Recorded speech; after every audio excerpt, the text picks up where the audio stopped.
Hi guys, welcome to Think Property Club's Unstoppable. Let's connect with one of our superstar students and see how their property journey has changed their lives and others, whilst having fun making profits along the way.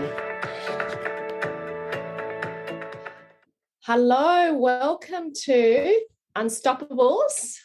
Today on our session, I've got one of our superstar students, Michael and Darrylyn. Welcome to Unstoppables. Thank you. Hello, how are you? How are you both today? Excellent. Well, all good. Going really well in this kind of time, this crazy time that we're all alive in. And it's interesting. It's working through Think Property Club. It's, property that we've been able to really connect with like-minded people like yourselves and other people. And, not really doing the 9 to 5, using property. Say that again. Definitely not 9 to 5. Definitely not using property as a tool to give us that more time, space, and freedom to do the things we want. I love doing property anyway. It doesn't feel like a job most days. And obviously connecting with beautiful people all around Australia. But Michael and Darrylyn, let's talk about how did you guys get started into property and when did you join Think Property Club? All right. Suppose we got started into property probably about 7 years ago, and that was via a money partner. And the first project we done, it actually provided something like about 45% return. Amazing. That provided sufficient equity that we then sort of went ahead with that subdivision, bought a block of land, got a duplex house, and basically didn't put in any cash at all. It was just rolled over from the investment. So that's what really sort of got me going and say, okay, well, if that's what they can do as a money investor, imagine what we can do if we're the developer ourselves. So that was a joint venture? It wasn't a joint venture. It was sort of like a co-op where a number of people could sort of put their money down. We're by far the major investor in the first one because that's really, like I say, the returns of that was phenomenal over a short period of time. Yeah, right. So that's really what got me going, okay, we need to get into property development. But at that point in time, we had our own business, which is where we sort of generated our wealth from, and that's a 24/7 business. So we had to sort of get to a point in time of our life of saying, okay, let's sell the business and then we can focus on property. And that's where we then came across Think Property Club. We went to the PDS course and we done that sort of before we sold the business. As soon as we knew the business was for sale, then we opted for the next level course. Yeah. So were you working crazy hours in your own business? Oh, yes. Yeah. Yeah, you could get a call at 1 o'clock in the morning and you're sort of in the van, you've got a major flood somewhere or another in Gold Coast, Sunshine Coast, Brisbane. How many hours do you think that was? Lots 60, 70 hours, 60 or 70 hours a week. Yeah. Oh my goodness. Then you had your own business, you had to run the financials, weekly payroll, things like that, end of year account. So how did you find the time to do other things, running your own business then? Well, you didn't. You basically had business, and when you had time off, it was just with the family. That was essentially life. Very limited time. And did you do that for many years? Can I ask? Years. 12 years. Yes. Wow. Yeah. And, doing that 12 years, 70 hours a week, did that build you massive wealth that you could go, all right, I don't work? Yeah. Okay. And it's sort of we started with probably about a $600,000 or $700,000 loan. Yep. And about the 5-year mark, we had that covered. Good. Then another 2 years after that, we started to sort of build up these bank accounts. And that's where we then had to say, well, what the hell are we going to do with this money? And that's where we then started to look at doing sort of investing in property back then. Yeah, great. And look, I think that's the conventional way, isn't it? You learn a skill and then you work, build a business into it, and then you use that money to build the wealth. Yes. That takes time and years and knowledge to do that. obviously you got into Think Property Club and learnt more about property, fast tracking it. You did the Think Property course. You saw people making six-figure profits. Yes. What were you thinking? Is that what you wanted to do as well? Yeah, it's like the PDS course was really good because it gave you a whole suite of different options of what you could do, how you could do it. And I suppose that really opened my eyes up and said, okay, I need to take the punt to the next level. And like I say, once our personal circumstances were right with our own business, that's when we sort of took the leap of faith and joined. Yeah, and never looked back. I remember, and we see people come in from all different industries and previous careers, and I said, Michael and Darrylyn, yep, Michael's very detailed. Right into the course of every step, because we provide that every step system so you can copy exactly what Jason and I did. And within a short period of time, all of a sudden you'd got into a deal. Tell us what that deal was. The deal came from left field. We were looking in one direction and this other property popped up, and it became from an old house to a grand house. Wow, I like that, old house to grand house. Yeah, so just building one house. One house. Yeah, one luxury build. And the thing that caught my eye with this property, I cannot remember whether it's your course or someone had sort of said to me, is if you ever find a situation where a house is being sold by, deceased estate, the other item was must sell at the auction. And the third item was it had the real estate and he was from the Gold Coast, not even in the Brisbane area. And those three things just waved the red flag that, okay, we need to go along and we'll just see what happens. And we ended up buying this old house on this block of land in prestige suburb of Brisbane for a very good bargain price. Yeah. Amazing. So you were able to get that property, and what made you pick that ugly duckling? Like, did you do your research into it? Did you do your due diligence, tick all the boxes? All of that, but it was in a prestige suburb. Well, part of a suburb. Yeah. And it was the area itself, the house didn't suit. It was an old house and the area needed to be upgraded. It's the worst house in the street. I love that. I love that saying because it is so true. It's so true, and you can pick it from miles away. And I love that you both into this course said, okay, this is the deal we're going to do. Because a lot of people think, oh, you've got to do 20, you've got to do multiples, you've got to do, subdivision to make big profits, right? Yeah.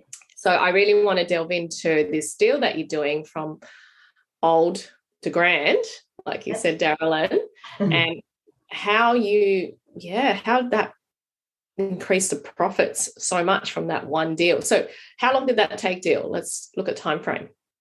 From woe to go, it was about 20 months. We had a bit of a slow start getting the right builder on board, but we got there. Yep, that's good. 20 months.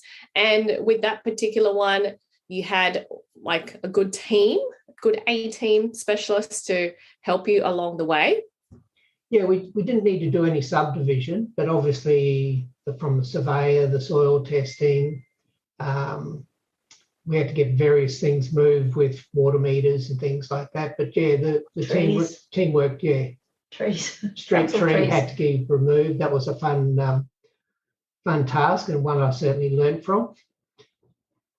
And is there any particular story of a challenge that you can tell us that you worked through and thought, oh, this is a bit of a pickle, and you go through it? Our neighbour. Well, we had to build on the boundary of one neighbouring property, so we had to get their consent. So I'll let Darrylyn then go through the story of getting that consent.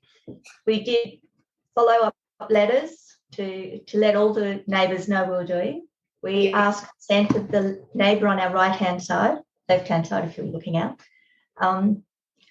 She procrastinated. She brought her daughter along, who was a architect. So they needed the design of the house. They needed how the layout was going to be. They wanted every piece of information we had to give them. And it had to be on A3 size paper. Had to be A3, not A4. We followed all the rules. They finally got a meeting in person. Everything to make this lady happy. Eventually, she agreed to a degree, and then sold her house for giving consent. Sold her house, moved on, and before giving consent.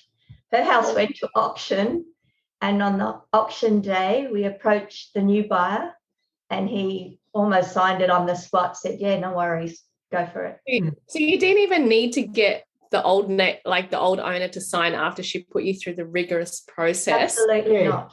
Of interviews, meetings, documentation. She didn't sign it. No, but the new owner after auction signed it almost immediately the next day. It was sent back to us. You must look at that and go, what was that reason? Why did that happen? Yeah, it was very strange, and it was certainly a learning curve. Oh, that's a massive lesson. And yeah, we've had our fair share of neighbours that we have to really please and get along with, because when you're building, you are affecting the three neighbours or people around you, and you have to do your best to, treat them well. And we always send love to them. Yes. A lot of the reason they're angry is like they're fearful of what you're going to do to their property. And it's funny, we've had a lot of our neighbours who also decide they're going to sell after we develop, and then their property prices increase as well. That's right. Yeah. We even put that forward to her, saying this will increase the neighbourhood, this will do that, this will do that. Yeah. Yes. Yeah. But she ended up selling before we even started the house. And obviously part of that consent was then to demolish the fence and erect a new fence. So until we got her consent, we really couldn't move forward with the demolition of the house. So that's one reason why the initial start of it dragged out longer. She didn't like the idea of upgrading her fence for some reason. Even though, did you offer to pay for it too? Yep. Oh yeah, we're going to pay for it. Then for some reason she got her own surveyor out just to sort of pin where the two corners were. I thought, well, we're going to do that, but it's okay. You can do it if you like. It was the same? Oh, yes, the same. Yeah, same spot. Well, she'd moved on by then, but it was the same spot. Yes. Yeah. It's very strange. Yeah. Well, I think that will really help you carry forward to your next deal, knowing exactly what to provide the neighbours if you have the same situation again. You've got the A3 documentation. Absolutely. Step by step, what we're doing, who we are. Yeah, the other neighbours on the back and on the other side, show them the plans yet? Where do I sign? No dramas at all. It was just one neighbour for some reason wanted to procrastinate and drag the whole process out. I love that. I love that. That was our slow start. Yeah. And look, once you got through, that neighbour and you got it like signed to change the fence, the build process and, going through sales and marketing, how did you go through all that? Was it pretty easy? Did you follow the system? Was it all about managing that A team? Yeah, well, once we basically got the lot prepared in the sense of having it cut, retaining walls up, the external fence was on, we had to put storm water in, which was fine. We had a water meter we had to reposition because that was in the wrong position. From that point onwards, really the builder was the main driver with their own project manager on site, basically day in, day out. From a sales perspective, we certainly obtained your advice on some various people for staging, and we sort of eventually selected. Sorry. Let's go back to staging, which is styling property before selling. And Darrylyn, I know you love design part of it, and you had a big input. Yes. Because once you finish building a house, it's just a shell almost. It's like you need to create that vision. And I remember having that discussion with you, Michael, about, okay, let's get quotes from these really good staging companies and see what they do. And Darrylyn, did you get involved with helping them choose a style? Absolutely. We had two particular at the end. We were choosing from two. Yes. One, the people we went with were a young couple, a young company, and they particularly sent emails every day of what their thoughts were for us to choose. And there was a couple of things where she was going in one direction and I went, no, this house has got to look like this and it's got to be certain. So they were very compliant and very helpful. So I love that. I love the idea that I was able to have a say and it wasn't just handed over. Yeah. We're still in control of what we were doing. Yeah. And I think the property building and development process is that you can pick and choose what part you want to have more input with. Yeah. Therefore, you learn more about it. And then where you don't is ask for help. Ask the team, ask, Amy and Jason about what to do.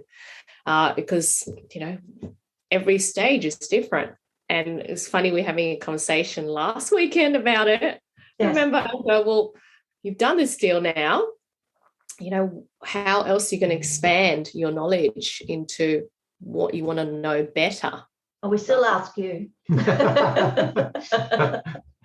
we're happy to be here to support you and help. Everything's different. It's like, how do you grow? How do you both work together in, as a couple in a relationship and then build the business together so that you can delegate, you can do what you love, and then learn extra new skills as well.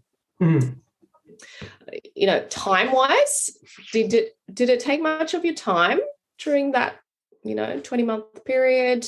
Like how many hours a week, or was it? It didn't. Towards the end, it did with the landscaping and the groundwork. If we go through the build process, I suppose in that particular aspect, I wanted to certainly build our brand profile. So then I was out there every week taking video and going through week 1 all the way through to week 23 or 26. And amazing, yes. Yeah, and that really got good knowledge from my perspective, and also if anyone was starting up, they'd sort of see exactly what you have to go through to do a build.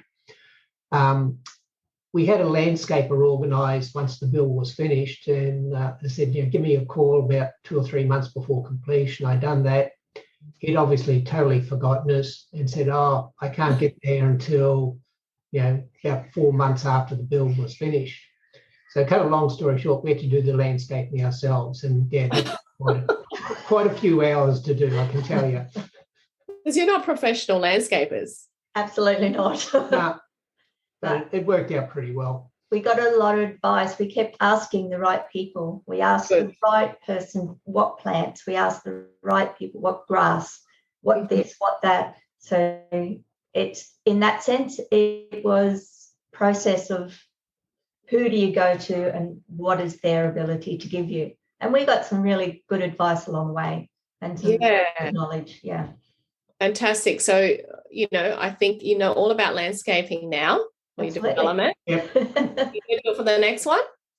Sorry? Are you going to do landscaping for the next one? No, definitely not. I will design it though. That's okay. Designing is fine. But that's right. No more shovels. You want these projects to be easy so that it's not 70 hours a week like your previous job. It should be something that you can drop in and do other things that you like, because and I know it's your first project, you want to be really detailed with it, but the next one, do you know the steps now, who to go to? Yes. Yeah.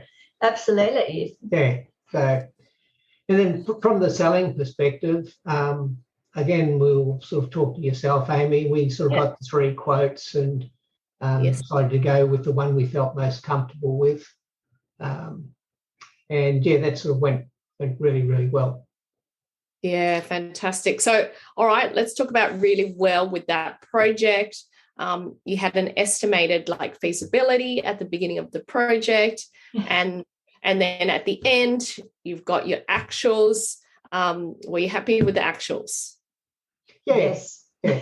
It's sort of rewarded us over $600,000 profit. So that's amazing. Yeah, but that a lot of that is, I suppose, in a sense, good luck. We bought the land at the right time. We got the build just as the costs were increasing, and by the time we had the build, the market had also increased as well. So you just had a storm to have a really good windfall. That's the perfect trifecta, really. And to make 600,000, and that wasn't a full-time job, where else can you make that sort of profit? That's amazing. In the one small deal. Imagine if you had a few of those going at the one time. And yes. Do you think you can do multiples at one time after doing that one deal? Oh yeah, well, quite comfortably you could do 2. You may be a little bit pushed to do 3, but certainly 2 you'd have no problems doing. Well, amazing. To let go of all the details. Yes. The minor details. You have to be prepared to let go, and I'm not sure if I'm ready to do that. Yeah, and it's about doing the bits you like and delegating the bits that you don't like, which is what I love about property, because you can always get the architect or town planners to take over certain parts, or hire, the designer to do extra parts, and you do the lovely fun stuff. Yes. Of all the design elements and colours. And I guess in terms of looking at future deals, what sort of deals are you looking at next, and what sort of deals do you want to venture into to growing your business? We're hoping that there's another magic one turns up, basically. Well, they don't turn up. No, we had we focused on a splitter block. So we're certainly searching for various opportunities, and then sort of talking to a real estate agent one day, sort of said, this is what we're after. And he said, I've got a property actually on the market for that. And that was in Sherwood, which is a very good suburb in Brisbane. And they don't come up that often because predominantly they're all protected because they're all built pre-war. But this one wasn't. Got the numbers, and the numbers came out. We're talking $400,000 or $500,000 deal on, and that was probably pretty conservative. I thought, this is great. Looked at the plans from Darrylyn Dig and noticed it's got no stormwater. So I had to get the consent of the property behind us, but unfortunately, for whatever reason, they didn't give their consent, and we had to walk away from the deal. So that was a bit of a downer. Couldn't convince them. Yeah, it's just the way it goes, unfortunately. Yeah, interesting. Yeah, so we then done a couple of FISOs in other parts of Brisbane and just sort of realised, these numbers just aren't coming out right. So with the property market, with the land price has been so high, the build costs are so high, we're going to sort of change tack a little bit. We've done a sort of a webinar with our town planner who does various different subjects throughout the year. And he done his FISO on subdivision. And these were real deals. And that sort of got me thinking, okay, well, we might just focus on subdivisions, just buying a lot, cutting it in one into 2 predominantly, and then sell the land and move on.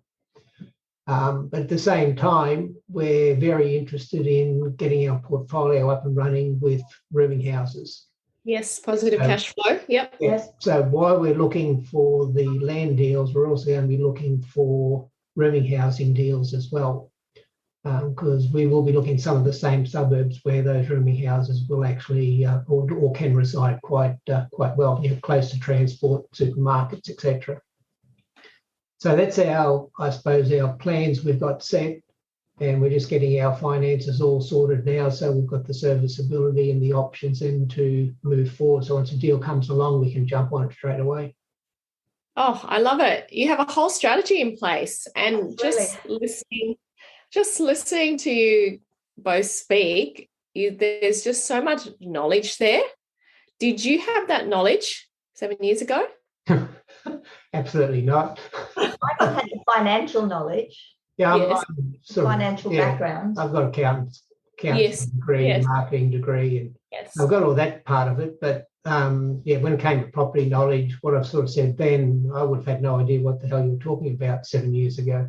Oh, it's amazing. It's like you've got the full strategy in place. You're maneuvering with the market as it changes. And you know, we talked about this property cycle will continue to change. And as a good investor, you've got to know when to get in and get out. And it sounds like you both are really conscious and aware and watching the market and go, well, we can't do that sort of deal because the bill price has gone up. So we've got to do this sort of deal. And it's just wonderful to see that growth in both your journey to be able to mature into that. Like, now we know too much. Well, yeah, you know more than the average Joe. Yes. And I think we forget when we get into property that we learned every day we absorb so much with new information, and you know so much more than the people out there. It's finding the right opportunities. Yes. Right? And knowing when to jump on it with the right team.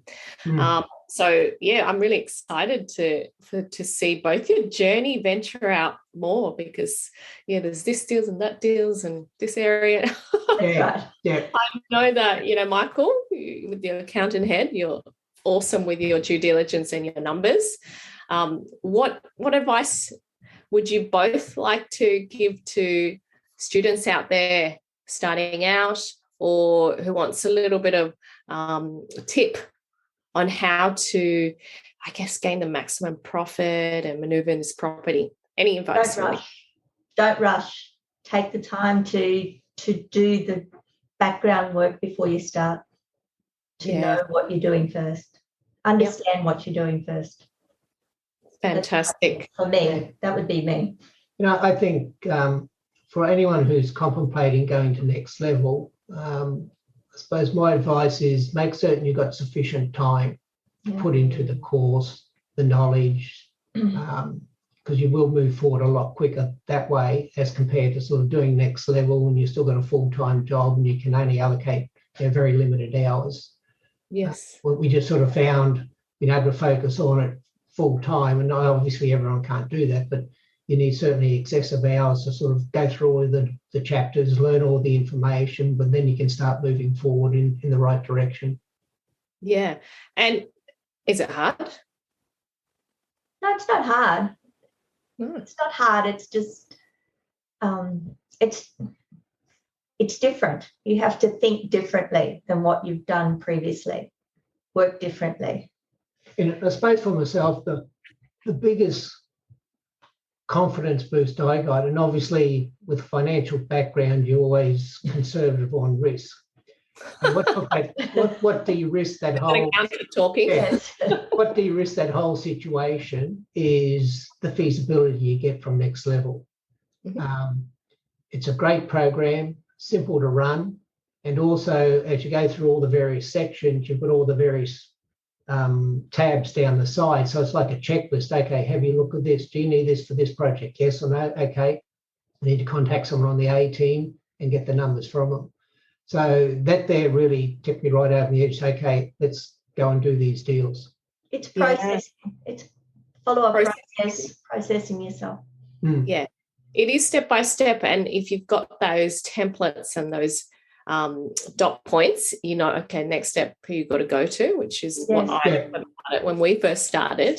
And it's great that, you know, you can both follow that and get through the deals, because the next project is going to be much faster and much easier for you both to go, oh, I've got those teams ready to go. I know my numbers. I'm just going to tweak it and change it. And what do you think? Any dream houses or dream project that you would like to venture in? You go first. Darrylyn's been thinking about one. There's a house on the Gold Coast that I'd like to knock down and rebuild for myself, but I don't think I'll ever get it. It's right. You never know. You never know. You put it down there. Sounds amazing. And is it one house? It is at the moment, yes. And it's, yes. But it's I think it's very secured from ever being up for sale. Well, it could be there, could be somewhere else close to there. That's right. Yeah. Absolutely. And Michael? Yeah, I suppose for me is we know where we want to live. We've still got probably a 5-year position of where we're presently residing. That's where we're going to stay. But obviously, we always want a house or an apartment where you can hear the surf, see the sand, see the beach. So we know the location. But as far as a project's concerned, at a point in time, I'd certainly like to do like a small subdivision, 6 to 10 lots, and have the knowledge and capability of doing that. So Beautiful. yeah, but like I say, we're talking to a few people who's experienced in that area, and if they need a money partner and I can learn from it, then I'll certainly jump on it. Amazing. Well, I think you should put all those onto that vision board on your fridge in your office, because the power of that manifestation, you look back in 5 years' time and be like, oh, tick, tick, tick, tick, tick, tick, tick. And I encourage everybody to do that, because do one for 5 years, do one for 10 years, and don't hold back. Put that dream house there, because if you look at it every day, you're just going to draw it in, whether it's that one or as close as possible. Yes. Right? See, as close as possible.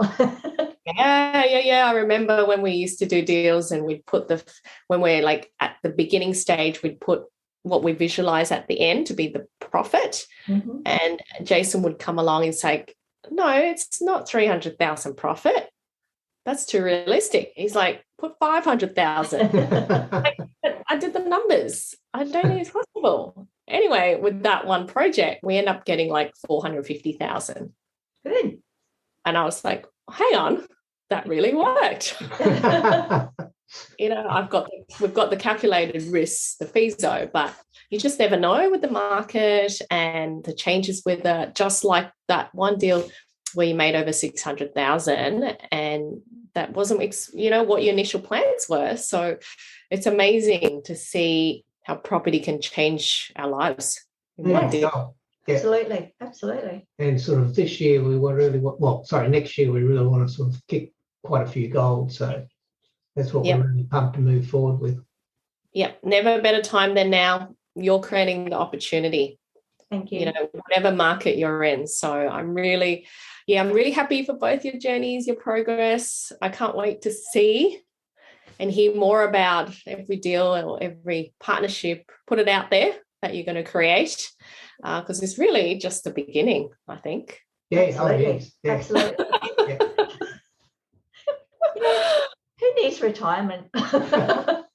This is a hobby when you get into it. So, no, I really want to thank you both for sharing and perhaps giving your time here today to talk to me and letting the students hear about your journey as well. Thank you. It's been a pleasure. Thank you very much.